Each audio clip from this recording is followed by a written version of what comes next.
যদি এই দুনিয়াতে আপনি নেক আমল না করে যান, মৃত্যুর পর কিয়ামতের ময়দানে 9টা আফসোস করবেন।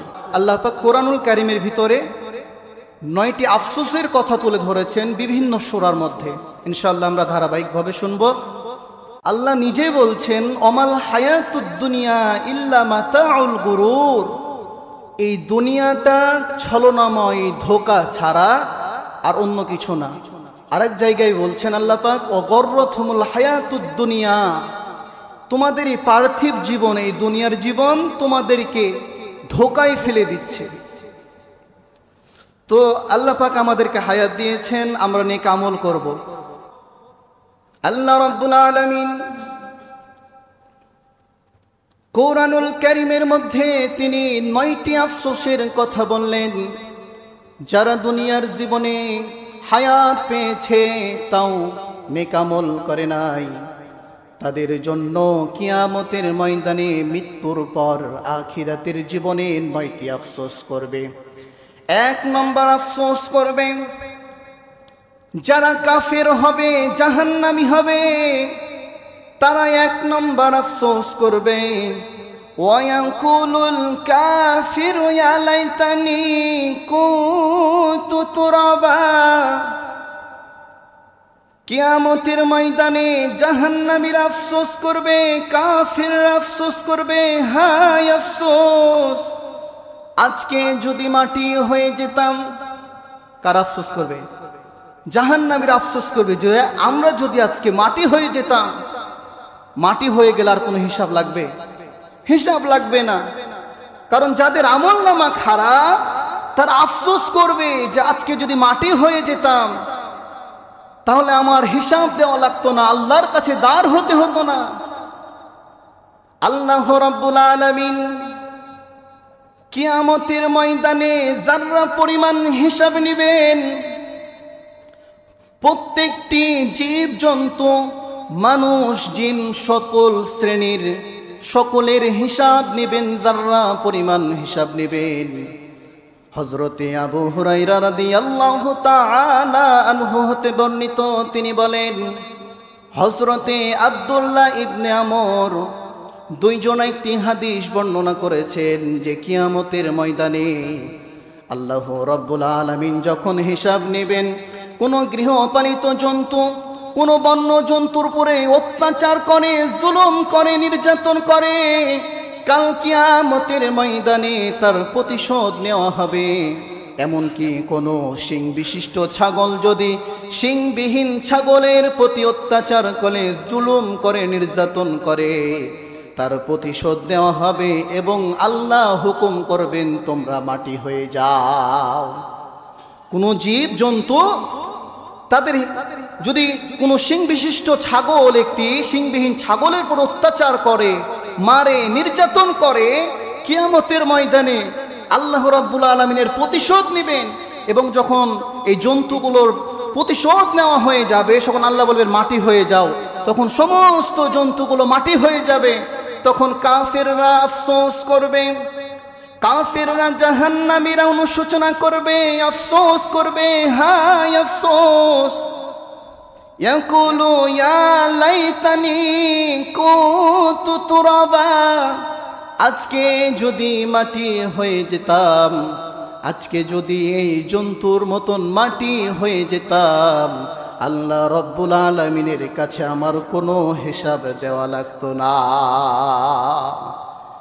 এই জন্য এই আফসোসগুলো এই কারণেই বলছে আল্লাহ কোরআনুল কারীমের মধ্যে তিনি এই 9টি আফসোস তুলে ধরেছেন। আমাদের ভিতরে যদি এই সমস্ত রোগ থাকে, এই সমস্ত অপরাধগুলো থাকে, ইনশাল্লাহ আমরা শুধরিয়ে নিব। এই জন্য বলছে যে মাটি হয়ে যেতে চাইবে, তারা মাটি হয়ে যাবে, বলবে আল্লাহ মাটি করে দাও, কিন্তু তারা কি আর মাটি হতে পারবে? কিন্তু পশু পাখি যদি নির্যাতন করে প্রতিশোধ নেওয়া হবে। আজকে একজন মানুষ আরেকজন মানুষের উপর অত্যাচার করছে, জুলুম করছে, নির্যাতন করছে, কাল কিয়ামতের ময়দানে আল্লাহর কাঠগড়ায় তারা পাকড়াও হয়ে যাবে এবং তারা বাম হাতে আমল নামা নিয়ে তারা জাহান্নামে চলে যাবে। নাউজুবিল্লাহ। দুই নম্বর আফসোস করবে কাফিররা, জাহান্নামীরা দুই নম্বর আফসোস করবে, ইয়াকুলু ইয়া লাইতানি কদ্দামতু লি হায়াতি। কিয়ামতের ময়দানে জাহান্নামীরা কাফিররা আফসোস করবে, হায় আফসোস, পরকালের জন্য যদি কিছু করতাম, পরকালের জন্য যদি কিছু করতাম। এই যে দুনিয়ায় জীবনটা দিয়েছে, যে কথাটা বলছিলাম, নেক আমল করার জন্য আল্লাহ আপনার পরীক্ষা নেবে যে আমলের দিক দিয়ে কে উত্তম। পরকালে যদি আফসোস করেন কোন উপকারে আসবে? যা আফসোস করার আপনাকে দুনিয়ার জীবনে করতে হবে। যদি এখন আপনি আফসোস না করে ফিরে না আসেন আল্লাহর কাছে, তাহলে কিয়ামতের ময়দানে আপনি আফসোস করবেন, নিজের আঙ্গুল নিজে কামড়াবেন এবং আফসোস করবেন আর বলবেন যে পরকালের জন্য যদি কিছু করতাম। এই দুনিয়াটা নেক আমল করার জায়গা। নেক আমল এতটা সহজ করেছে যে এই তো কিছুদিন আগে আমরা তাকবীরে তাসরিক পাঠ করলাম। কালকে আমি এর ফজিলতটা বলেছিলাম যে আল্লাহর হাবিব বিশ্ব নবীজি বলছেন যে তাকবীরে তাসরিক এর এতটাই ফজিলত, এতটাই উত্তম আমল একটি, এই যে কয়দিন আমরা তাকবীরে তাসরিক পাঠ করলাম, সমস্ত আমলের চাইতে উত্তম আমল হচ্ছে তাকবীরে তাসরিক পাঠ করা। বলি সুবহানাল্লাহ। শুধু তাই নয়, সাহাবীরা আল্লাহর হাবিব বিশ্ব নবীজিকে বলছেন, ইয়া রাসূলুল্লাহ, ইয়া হাবিবাল্লাহ, এই তাকবীরে তাসরিক জিহাদের চাইতে কি উত্তম? কথাটা ভালো করে বুঝবেন। সাহাবীরা জিজ্ঞাসা করলো, ইয়া রাসূলুল্লাহ, আমরা তাকবীরে তাসরিক পাঠ করলাম, এটা কি জিহাদের চাইতে উত্তম? আল্লাহর হাবিব বিশ্ব নবীজি বললেন, তাকবীরে তাসরিক জিহাদের চাইতেও উত্তম। বলি সুবহানাল্লাহ।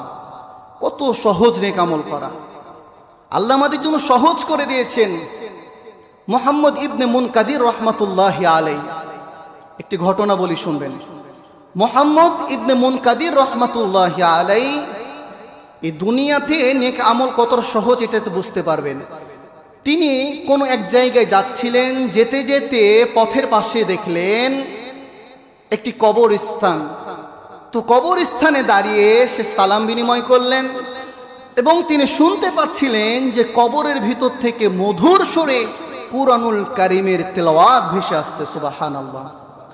যখন মুহাম্মদ ইবনে মুনকাদির রাহমাতুল্লাহি আলাইহি ওই কুরআনুল কারীমের তেলাওয়াত শুনলেন, তখন মুহাম্মদ ইবনে মুনকাদির রাহমাতুল্লাহি আলাইহি তেলাওয়াত শুনে সুবহানাল্লাহ বলে উঠলেন এবং কবরে যে আল্লাহর ওলি কুরআনুল কারীমের তেলাওয়াত করছিলেন, ওই আল্লাহর ওলি ডাক দিয়ে বলে, কে তুমি? সুবহানাল্লাহ বললে, আমি কবরের ভিতরে থেকে 50 বার 50,000 বার কুরআনুল কারীম খতম করে দিলাম, আর তুমি দুনিয়ার জমিনে একবার সুবহানাল্লাহ বললে, আমি যদি কবরে 50,000 বার কুরআনুল কারীম খতম করে দিই, তোমার দুনিয়ার জীবনে একবার সুবহানাল্লাহ বলার পরিমাণ সওয়াব আমার হবে না।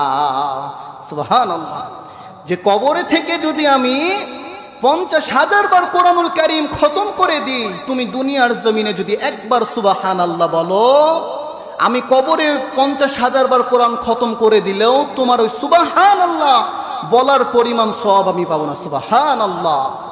শুধু তাই নয়, কেউ যদি সুবহানাল্লাহ, আলহামদুলিল্লাহ, আল্লাহু আকবার বলে, এই প্রথম আসমান থেকে জমিন পর্যন্ত যে ফাঁকা জায়গাটা রয়েছে, কোনো ধনাত্ম ব্যক্তি যদি সোনা গয়না রূপা হীরামতি দিয়ে প্রথম আসমান থেকে জমিন পর্যন্ত সোনা গয়না দিয়ে ভরে দেয়, যে সওয়াব তার আমলনামায় দেওয়া হবে, কেউ যদি সুবহানাল্লাহ, আলহামদুলিল্লাহ, আল্লাহু আকবার বলে, আল্লাহ রাব্বুল আলামিন তার আমলনামাতে সেই পরিমাণ সওয়াব তিনি দান করে দিবেন। সুবহানাল্লাহ। শুধু তাই নয়, কেউ যদি একবার সুবহানাল্লাহ, আলহামদুলিল্লাহ, আল্লাহু আকবার বলে, জান্নাতের ভিতরে একটি এমন বৃক্ষ রোপণ করে দিবেন, যে বৃক্ষের ছায়া তলে আরবের দ্রুতগামী ঘোড়া যদি দৌড়ানো হয়, 400 বছর পর্যন্ত ওই ঘোড়া দৌড়াবে, তাও ওই বৃক্ষের ছায়া শেষ করতে পারবে না। সুবহানাল্লাহ। তাহলে দুনিয়াটা নেক আমল করার জায়গা। আপনি যদি এই দুনিয়াতে নেক আমল না করে যান, কিয়ামতের ময়দানে আফসোস করে, কান্নাকাটি করে, আঙ্গুল কামড়িয়ে, হায় হতাশ করে আপনি কিছু করতে পারবেন না। এই জন্য এই দুনিয়াটা নেক আমল করার জায়গা। আপনি নেক আমল করে যান, পরে পস্তিয়ে কোনো লাভ আসবে না। এই জন্য কিয়ামতের ময়দানে জাহান্নামীরা, কাফের আফসোস করবে একটা কারণে, যে জাহান্নামকে, সেই জাহান্নামীদের সামনে কিয়ামতের ময়দানে আল্লাহ রাব্বুল আলামিন টেনে নিয়ে আসবেন। কেমন করে? আল্লাহ রাব্বুল আলামিন ফেরেশতাদের মাধ্যমে জাহান্নামের ৭০,০০০ লাগাম, প্রত্যেকটি লাগামে ৭০,০০০ ফেরেশতা থাকবে। ওই জাহান্নামকে আল্লাহ রাব্বুল আলামিনের হুকুমে ফেরেশতারা ৭০,০০০ লাগাম টেনে জাহান্নামীদের সামনে নিয়ে আসবে। আর তখন জাহান্নামীরা, কাফেররা আফসোস করবে, ইয়াকুলু ইয়া লাইতানি কদ্দামতু লি হায়াতি, হায় আফসোস, পরকালের জন্য যদি কিছু করতাম। সেদিন আফসোস করবে, জাহান্নামকে দেখে আফসোস করবে। জাহান্নামের সর্বনিম্ন শাস্তি হলো আপনার, এত ভয়াবহ শাস্তি হবে, সর্বনিম্ন নরমাল শাস্তি হবে। জাহান্নামীর পায়ে 2টি জুতা পরানো হবে, যে জুতার ফিতা 2টি আগুনের হবে। ওই আগুনের ফিতার কারণে জাহান্নামীর মগজগুলো টকবক করে ফুটতে থাকবে। এটা হলো নরমাল শাস্তি, এটা নরমাল শাস্তি। জাহান্নামের সবচাইতে নিম্ন শাস্তি হবে এটা, যে জুতা পরিয়ে দেওয়া হবে, জুতার ফিতাগুলো আগুনের হবে। এই কারণে জাহান্নামীর মগজগুলো টকবক করে ফুটবে। এটা জাহান্নামের সর্বনিম্ন শাস্তি। হাই শাস্তি তো আছে, এখন আছে না? আছে। এই জন্য দুনিয়ায় আপনি যদি নেক আমল করে যান, ইনশাআল্লাহ আশা করা যায় কাল কিয়ামতের ময়দানে আল্লাহর কাঠগড়া থেকে আপনি মুক্তি পেয়ে যাবেন। 2 নম্বর গেল।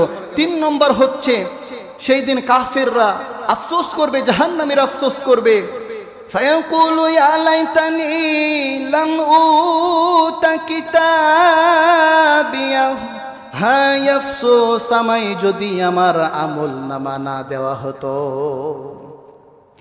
জাহান্নামীরা আফসোস করবে যে আমার আমল নামা যদি আমাকে না দেওয়া হতো। কেন? সূরাতুল হাক্কর মধ্যে আল্লাহ বলছেন, ওয়া আম্মা মান উতিয়া কিতাবাহু বিশিমালি, কিয়ামতের ময়দানে জাহান্নামীদেরকে, কাফেরদেরকে তাদের বাম হাতে আমল নামা দিবেন। শুধু বাম হাত বাড়িয়ে আমল নামা দিবেন না, বাম হাতটাকে ফেরেশতাদেরকে বলবে ওর বুক বরাবর ছিদ্র করে দে, কলিজা ভেদ করে পিছন দিক দিয়ে আল্লাহ রাব্বুল আলামিন এই বাম হাতটা নিবেন, কলিজা ভেদ করে বাম হাতটা পিছন দিক দিয়ে হাতের মধ্যে, বাম হাতে যখন আমল নামা দেওয়া হবে, তখন বান্দাকে বলবে, ও বান্দা, তোর আমল নামা তুই পড়। কলিজা ভেদ করে বাম হাতে যারা আমল নামা পাবে কাফেররা, কলিজাটা ভেদ করবে, বুকটা ছিদ্র করে কলিজা ভেদ করে পিস দিয়ে হাতটা বের করবে, হাতটা বের করে পিস দিয়ে আমল নামা দিবে যাদের হাতে, বাম হাতে যাদের আমল নামা দিবে। যখন পিছে বাম হাতে আমল নামা দিবে, তখন ফেরেশতাদেরকে হুকুম করবে, ও ফেরেশতা, যখন বান্দাকে বলা হবে তোর আমল নামা তুই পড়, আমল নামা পিছে পড়তে পারবে না, ঘাড়টাকে মটকে দিয়ে পিছনের দিকে দিয়ে দিবে এবং আমল নামা পড়তে দিবে। তখন আফসোস করবে, ফায়াকুলু ইয়া লাইতানি লাম উতা কিতাবিয়া, আমায় যদি আমার আমল নামা না দেওয়া হতো, ওয়ালাম আদরি মা হিসাবিয়া, আমি যদি না জানতাম আমার হিসাব, ইয়া লাইতাহা কানাতিল কাদিয়া, আমার মৃত্যু যদি আমার শেষ হয়ে যেত, আমার মৃত্যুই যদি আমার নিঃশেষ হয়ে যেত, আমাকে বাম হাতে আমল নামা নিতে হতো না। সেই দিন বাম হাতে আমল নামা যাদের দিবে, তারা আকাঙ্ক্ষা করবে, অনুশোচনা করবে, আফসোস করবে, হায় আফসোস, আমার মৃত্যু যদি আমার শেষ হয়ে যেত, কাল কিয়ামতের ময়দানে, আজকে এই বিভীষিকাময় কিয়ামতের ময়দানে আমাকে আজকে আল্লাহর কাঠগড়ায় দাঁড়াতে হতো না।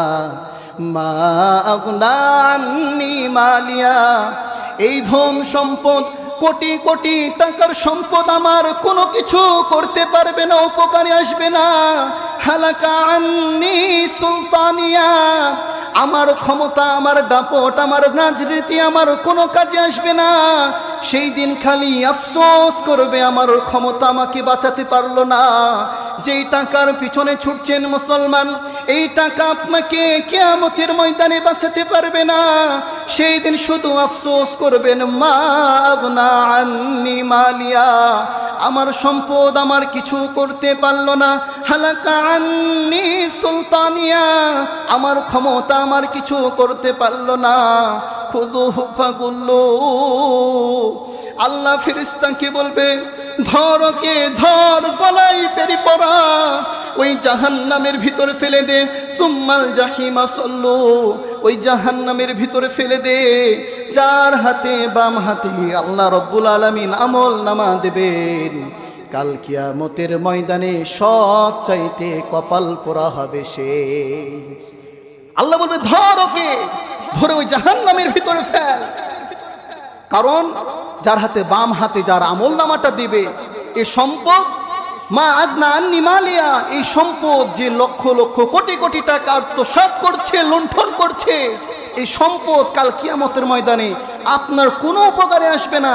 আল্লাহ কোরআনে রেকর্ড করে দিয়ে সূরাতুল হাক্কা খুলে দেখবেন, মা আদনা আন্নি মালিয়া বলছে, আমার সম্পদ আমার কোনো উপকারে আসবে না। হালাকা আন্নি সুলতানিয়া, আমার ক্ষমতা, আমার রাজনীতি, আমার দল, আমার কিছুই আমার কাজে আসবে না। কবে? কিয়ামতের ময়দানে। সেদিন আল্লাহ বলবে, ধর, আপনি অন্যায়ভাবে সম্পদ লুণ্ঠন করেছেন, উপার্জন করেছেন, কোটিপতি হয়েছেন, বড়লোক হয়েছেন। আল্লাহ বলবে, ধর ওকে, আর গলায় বেরি পড়া। সুম্মাল জাহিমা সল্লু, ওই জাহান্নামের ভিতরে নিক্ষেপ কর। আপনাকে আমাকে যে দুনিয়া নিয়ে ছুটছি, দুনিয়া নিয়ে ব্যস্ত হয়েছি, দুনিয়া আমাদেরকে ধোঁকা দিচ্ছে, কাল কিয়ামতের ময়দানে যদি ধরে ফেলে আল্লাহ, ডাইরেক্ট জাহান্নামে ফেলাবে। ফেরেশতাদেরকে ধরাবে, ধর ওকে, জাহান্নামের ভিতরে দিয়ে দিবে। এই জন্য আমাদেরকে নেক আমল দুনিয়ায় করে যেতে হবে, ওখানে যে পারবেন না করতে, সেদিন খালি আফসোস করবেন। 3 নম্বর আফসোস গেল, আসলে 9টা কথা বলার সময় নাই, যে কয়টা পারবো বলবো। 4 নম্বর হচ্ছে, ইয়া ওয়াইলাতা লাইতানি লাম আত্তাখিদ ফুলালান খলিলা, সেই দিন কাফেররা আফসোস করবে, হায় আফসোস, আমি যদি ওকে বন্ধু রূপে গ্রহণ না করতাম। কাফেররা আফসোস করবে, ওকে যদি আমি বন্ধু রূপে না গ্রহণ করতাম। বন্ধুর কারণে, খারাপ বন্ধুর কারণে কাল কিয়ামতের ময়দানে আপনার আমল নামা খারাপ হলে বন্ধুর কারণে আপনাকে জাহান্নামে যেতে হবে। এই জন্য বন্ধু করবেন, বন্ধুত্ব করবেন আলেম ওলামাদের সাথে, ভালো মানুষের সাথে, নামাজিদের সাথে যদি বন্ধুত্ব করেন, কিয়ামতের ময়দানে আল্লাহ ওসিলা করে হলেও মাফ করে দিতে পারে। আর যদি আপনি বন্ধু খারাপ হয়ে যায়, বন্ধুর প্ররোচনায় পড়ে আলেম ওলামা, তারপরে নির্দোষ আলেম ওলামাদের উপরে নির্যাতন করেন, অত্যাচার করেন, তাদেরকে নিয়ে কটূক্তি করেন, বন্ধুর প্ররোচনায় পড়ে, কাল কিয়ামতের ময়দানে ওই বন্ধুর কারণে আপনি কালকে জাহান্নামে যাবেন। এই বন্ধু, এবং এই বন্ধুর কারণে আজকে সমাজে এটা বাস্তব ঘটনা, মানে আমাদের সন্তানদেরকে একটু নজরে রাখাটা ভালো। কেমন? বন্ধুর প্ররোচনায় পড়ে, বন্ধুর পালটে পড়ে আমাদের সন্তানগুলো আজকে মাদক আসক্তর মধ্যে নিমজ্জিত হয়ে পড়েছে। এটা বাস্তব। ছোট ছোট, আমাদের চাইতে বয়স ছোট, দেখলে মাথা খারাপ হয়ে যাবে। সিগারেট টানা দেখলে মুখ দিয়ে ধোঁয়া বের, কান দিয়ে ধোঁয়া বের করে, আজব বিষয়। এটা বন্ধুর প্ররোচনায় পড়েছে, বন্ধুর সাথে পড়েছে।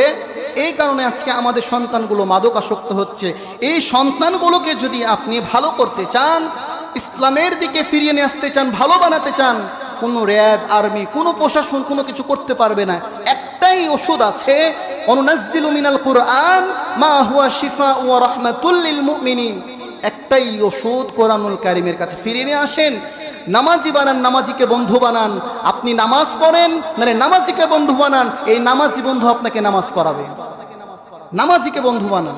এই জন্য কিয়ামতের ময়দানে আফসোস করে কোনো লাভ হবে না। এই জন্য বন্ধুর কারণে অনেকে জাহান্নামে যাবে। এই জন্য আমরা বন্ধুত্ব করব কাদের সাথে? আলেম ওলামা ভালো মানুষের সাথে ইনশাআল্লাহ। 5 নম্বর ছোট্ট করে বলছি, 5 নম্বর, ইয়াকুলু ইয়া লাইতানা আতা'না আল্লাহ ওয়া আতা'না রাসূলা। হায় আফসোস, আমরা যদি আল্লাহ ও আল্লাহর রাসূলের আনুগত্য করতাম। আজকে যদি বলা হয় যে আল্লাহর আনুগত্য করো, নামাজ করো, রোজা করো, আল্লাহর মসজিদে আসো, নামাজের জন্য আসো, আল্লাহ রাসূলের আনুগত্য করো, তো অনেকের কাছে মনে হবে এটা গাফলতি করে ফিরিয়ে দেয়। আনুগত্য করে নেতাদের, আনুগত্য করে বড় ভাইদের, আনুগত্য করে চামচাদের। এটা হলো আজকে বর্তমান অবস্থা। কিন্তু ইয়াকুলু ইয়া লাইতানি আতা'না আল্লাহ ওয়া আতা'না রাসূলা, আফসোস করবে, হায় আফসোস আমরা যদি আল্লাহ রাসূলের আনুগত্য করতাম। এই জন্য আল্লাহ রাসূল ও আল্লাহ রাসূলের আনুগত্য ইনশাআল্লাহ আমরা করব। 5 নম্বর গেল। 6 নম্বর বলি, ওয়ায়াকুলু ইয়া আদু যালিমু আলা ইয়াদাইহি ইয়াকুলু ইয়া লাইতানি ইত্তাখাযতু মা রাসূলি সাবিলা। জালিম সেদিন আপন হস্তদ্বয় দংশন করতে থাকবে আর বলবে, হায় আফসোস আমি যদি রাসূলের পথ অবলম্বন করতাম। রাসূলের পথ কোনটা? কোরআন। কোরআনে ফিরে আসেন, আল্লাহ রাসূলের সুন্নাতগুলো আঁকড়ে ধরেন, ইনশাআল্লাহ কোনো সময় আপনি পথভ্রষ্ট হবেন না। কারণ কোরআনের কাছে ফিরে আসছে পথভ্রষ্ট হবেন না। এজন্য কোরআনের কাছে আসতে হবে। যেই কথাটা আসছিলাম 7 নম্বর, ইয়া লাইতানি কুনতু মাআহুম ফাফুজা ফাওজান আযীমা। হায় আফসোস আমিও যদি তাদের সঙ্গে থাকতাম তাহলে বিরাট সফলতা লাভ করতাম। কাদের সঙ্গে জানেন? জান্নাতীদেরকে যখন দেখবে জাহান্নামীরা, তখন বলবে যদি আমরা তাদের সাথে থাকতাম তাহলে আমাদের কত না ভালো হতো, আমরা সাফল্য লাভ করতে পারতাম। কিয়ামতের ময়দানে জান্নাতীদেরকে দেখবে, যিনি সূরাতুল মুদ্দাসসিরের মধ্যে আল্লাহ পাক বলছেন যে 4টি কারণে মানুষ বেশিরভাগ জাহান্নামে যাবে। কয়টি কারণ? 4টি কারণ। একটা হচ্ছে ফাওয়াইলুল লিল মুসাল্লিন, যে আপনার যারা নামাজের ভিতরে আপনার অমনোযোগী অলসতা করে। কিন্তু সূরাতুল মুদ্দাসসির বলে ফি জান্নাতি ইয়াতাসাআলুন, জান্নাতীরা সেদিন দেখবে যে জাহান্নামে অনেক মানুষ কষ্ট ভোগ করছে। সেদিন জাহান্নামীরা বলা বলি করবে যে এরা কি কারণে, এরা তো আমার বাপ ভাই, আমার বন্ধু, আত্মীয় স্বজন, এরা কেন জাহান্নামে? তখন জাহান্নামীরা ডাক দিয়ে বলবে, আনিল মুজরিমিন ফি সালাকাকুম ফি সাকার। জান্নাতীরা জাহান্নামীদেরকে ডাকতে বলবে, কেন তোমরা জাহান্নামে? ক্বালু লাম নাকু মিনাল মুসাল্লিন, আমরা দুনিয়ার জমিনে মুসল্লি ছিলাম না। ওয়ালাম নাকু নুতঈমুল মিসকিন, আমরা মিসকিনকে খাদ্য দিতাম না। প্রথম কারণ হচ্ছে দুনিয়ায় মুসল্লি ছিলাম না, এই কারণে আজকে জাহান্নামী। যখন আজান হতো তোমরা মসজিদে চলে যেতে নামাজ পড়তে, আর আমরা কাজে ব্যস্ত হয়ে থাকতাম। এই কারণে আনিল মুজরিমিন, আজকে আমরা মুজরিম হয়েছি, জাহান্নামী হয়েছি। একটাই কারণে, ক্বালু লাম নাকু মিনাল মুসাল্লিন, আমরা দুনিয়ার জমিনে মুসল্লি ছিলাম না। তো 8 নম্বর হচ্ছে যে হায় আফসোস আমি যদি আমার রবের সঙ্গে কাউকে শরিক না করতাম। আজকে বাংলাদেশে নাই যে আল্লাহর সাথে কাউকে শরিক করে, প্রচুর পরিমাণে বেড়ে গেছে শরিক করা। কেমন? পীর সাহেব আছে, বাংলার কিছু ভণ্ড পীর আছে, এই ভণ্ড পীরদের আড্ডায় বাংলাদেশে কিছু ভণ্ড আলেম আছে যারা পীরের দরবারে যে সাফল্য চায়, যে পীর সাহেবের দরবারে গিয়ে পরীক্ষার সময় বলছে যে কেবলা কাবা আপনার দরবারে ছেলেগুলোকে নিয়ে আসলাম, আপনি সফলতা দান করুন। নাউজুবিল্লাহ, শরিক হয়ে গেল, শিরক করে ফেললো আল্লাহকে, আল্লাহর সাথে শিরক হয়ে গেল না? যে কেবলা কাবা আপনার দরবারের ছেলেগুলোকে নিয়ে আসলাম, আপনি সফলতা দান করুন। সফলতা দেওয়ার মালিক কে? কোনো পীর সাহেব দিতে পারবে? কোনো জিন্দা পীরও দিতে পারবে? কোনো পীর দিতে পারবে না। সফলতা একজন দিবে, তিনি কে? এই সফলতা একটার মাধ্যমে আসবে, নামাজ। যদি আপনি নামাজ, আল্লাহ পাক আপনাকে দান করবেন। কোনো পীরের কাছে যাওয়ার দরকার নাই। ছেলে হচ্ছেন আল্লাহর কাছে চান, অভাব অনটন আল্লাহর কাছে চান, নামাজ পড়েন। নামাজ পড়া হলো অতিরিক্ত 2 রাকাত সুন্নত পড়বেন। এই আমলটা আমার উস্তাদ বলেছিল, যখন বেশি কিছু দরকার প্রয়োজন, অভাবে আছো, অনটনে আছো, নামাজ শেষ করে 2 রাকাত অতিরিক্ত নফল নামাজ পড়বে। কয় রাকাত? 2 রাকাত অতিরিক্ত। এই আমলটা নেন, কাজে লাগবে। আমি ইনশাল্লাহ আমি ফল পেয়েছি, এই জন্য আপনাদেরকে বলছি। 2 রাকাত অতিরিক্ত নফল নামাজ পড়বে, আল্লাহর কাছে কান্নাকাটি করবে, দোয়া করবে, যে জিনিসটা দরকার ইনশাল্লাহ আল্লাহ চাইলে আপনার পূরণ করে দেবে ইনশাল্লাহ। এই আমলটা করতে পারেন। আরেকটি আমল, যে কথাগুলো বললাম, নেক আমল করা একদম সহজ। যে যখনই আপনারা সময় পাবেন, ফাঁকা আছেন, সুবহানাল্লাহ, আলহামদুলিল্লাহ, আল্লাহু আকবার, এত পরিমাণে ফজিলত যে এখন যদি আপনি টের না পান, যখন মারা যাবেন কবরে বসে ইনশাল্লাহ টের পাবেন। এই জন্য নেক আমল আমরা রাস্তা পথে চলতে ফিরতে প্রত্যেকটি মুহূর্ত ইনশাল্লাহ আমরা করব। ইয়া লাইতানা নুরাদ্দু ওয়ালা নুকাযযিবু বিআয়াতি রাব্বিনা ওয়ালা নাকুনা মিনাল মুমিনিন। কিয়ামতের ময়দানে কাফের আফসোস করবে, হায় আফসোস, যদি আমাদের পুনরায় দুনিয়ায় পাঠানো হতো। দুনিয়ায় আবার আসতে চাইবে, কিয়ামতের ময়দানে দুনিয়ায় আবার আসতে চাইবে, যে দুনিয়ায় যদি আবার পাঠানো হতো তাহলে ভালো মানুষদের, মমিনদের সাথে অন্তর্ভুক্ত হয়ে যেতাম, মমিনদের সাথে চলতাম এবং কিছু নেক আমল করে তারপরে মৃত্যুবরণ করতাম। আবার আসতে চাইবে দুনিয়ায়। আপনি আমরাই চাইবো, কাফেররা বলতে মানে আমরাই তো জাহান্নামী, আমাদের তো গুনাহ শেষ নাই। এই জন্য আমাদেরকে প্রত্যেকটি মুহূর্ত আল্লাহ রাসূলের আনুগত্য, কোরআনকে অনুসরণ করে, আল্লাহ রাসূলকে অনুসরণ করে প্রত্যেকটি মুহূর্ত আপনাকে আমাকে সকলকে চলা তৌফিক দান করুক। ওয়া মা আলাইনা ইল্লাল বালাগ। আসসালামু আলাইকুম।